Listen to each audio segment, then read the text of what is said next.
Bonjour, nous allons voir aujourd'hui comment vous pouvez ouvrir votre propre boucherie si jamais vous voulez vous lancer dans ce type de commerce.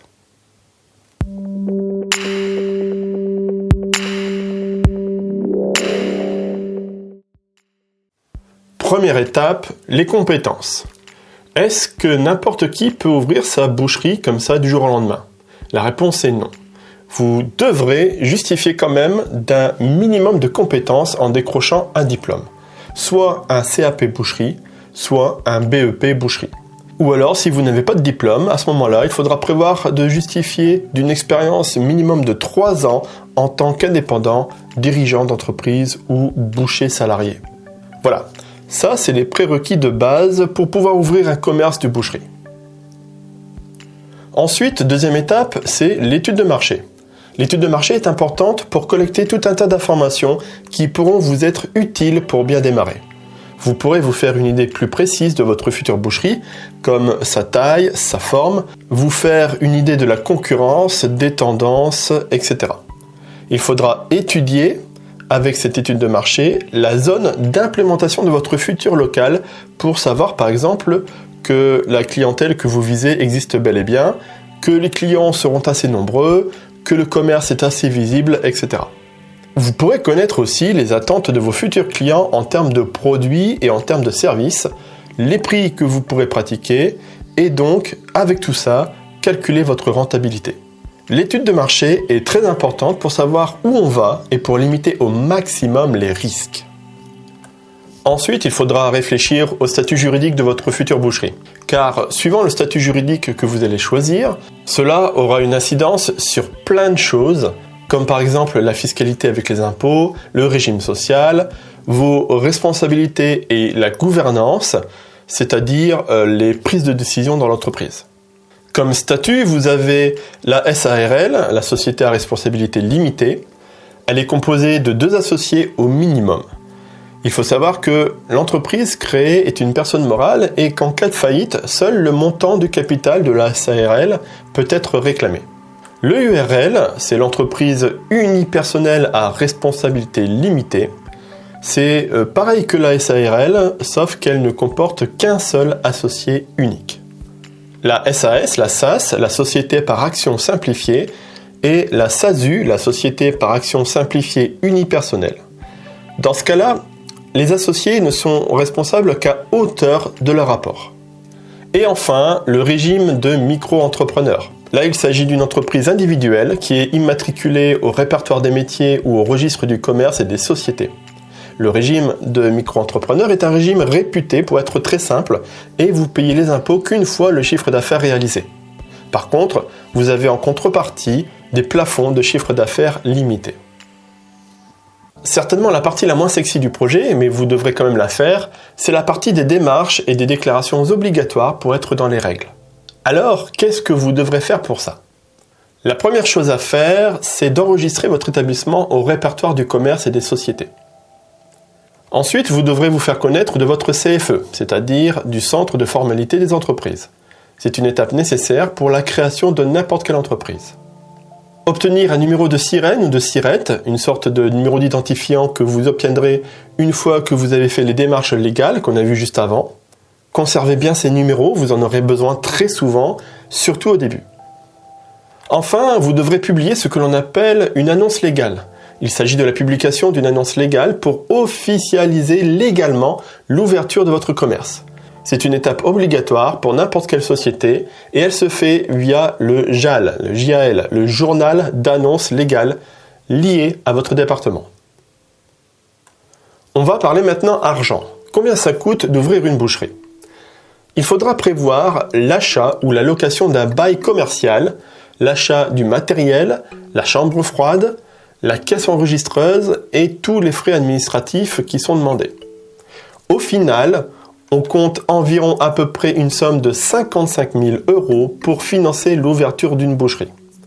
Si vous voulez passer par une banque pour financer le projet, il est quand même vivement conseillé de faire un apport personnel pour débloquer plus facilement un prêt au niveau des banques. L'emplacement de votre boucherie sera très important pour son bon fonctionnement. Vous pourrez, comme on l'a vu tout à l'heure, déterminer plus ou moins si l'emplacement que vous avez prévu est propice ou non en faisant l'étude de marché. Mais de manière générale, il faut avoir en tête que l'endroit où vous voulez ouvrir votre boucherie devra répondre à certains critères de base. Comme votre zone de chalandise. La zone de chalandise, c'est la zone géographique d'où viendra en majorité votre clientèle. Est-ce qu'il y a du monde autour de vous? Est-ce que vous avez des clients potentiels à quelques rues ou quelques kilomètres, pas trop loin de votre commerce, etc. C'est toutes des questions à se poser. Il faudra analyser le dynamisme du marché local, c'est-à-dire est-ce qu'il peut y avoir de l'engouement pour les produits que vous vendez et est-ce qu'il y a déjà des commerces aux alentours qui prouvent qu'il y a déjà de l'activité et qui pourraient vous ramener des clients. Un exemple tout bête, mais si vous êtes dans un village qui n'a déjà aucun commerce qui tourne, c'est plutôt mauvais signe. Ça prouve qu'il n'y a déjà pas beaucoup d'activité ni de passage.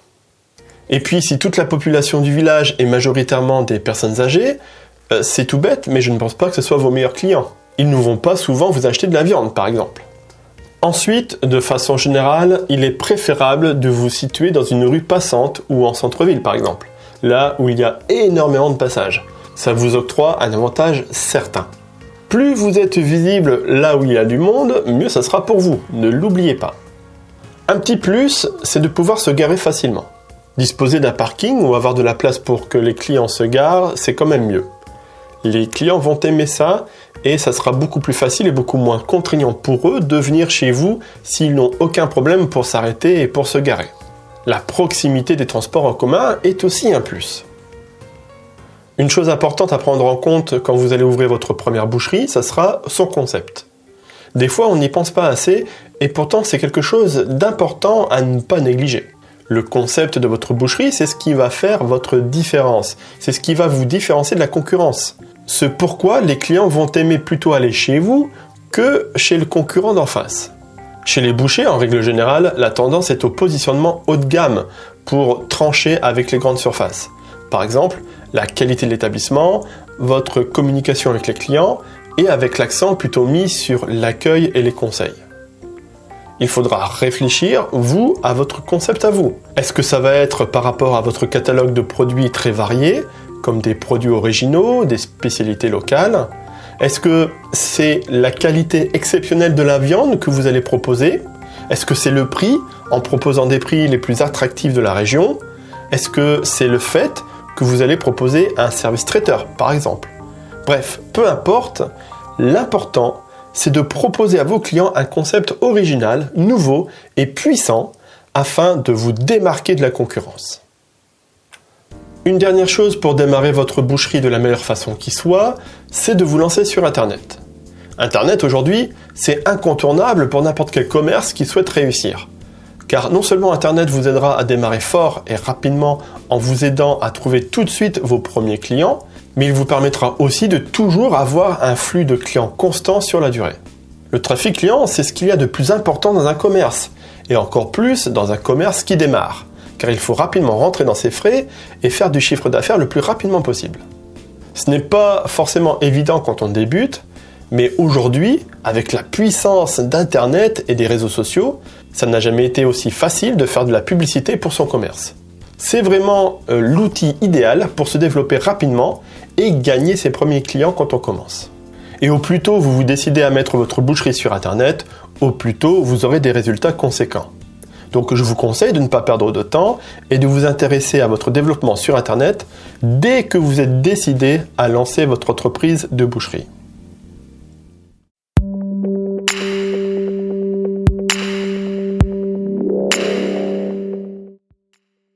Voilà, nous avons fait le tour de tout ce qu'il faudra prendre en compte, à tout ce qu'il faudra penser quand on ouvre un nouveau commerce de boucherie. Alors pour aller plus loin, moi je ne pourrais pas vous conseiller sur comment il faut faire pour préparer des produits de boucher de qualité et faire de la bonne viande. Non, tout simplement parce que ce n'est pas ma spécialité, ce n'est pas mon métier de base. Donc je ne vais pas vous aider par rapport à ça. Chacun son métier, on est d'accord. Par contre, mon métier à moi, c'est d'être un expert dans le développement Internet pour les professionnels. Par conséquent, je vais pouvoir vous aider à développer votre boucherie sur Internet et grâce à ça, faire augmenter votre chiffre d'affaires. Ça oui, je peux vous aider à faire ça.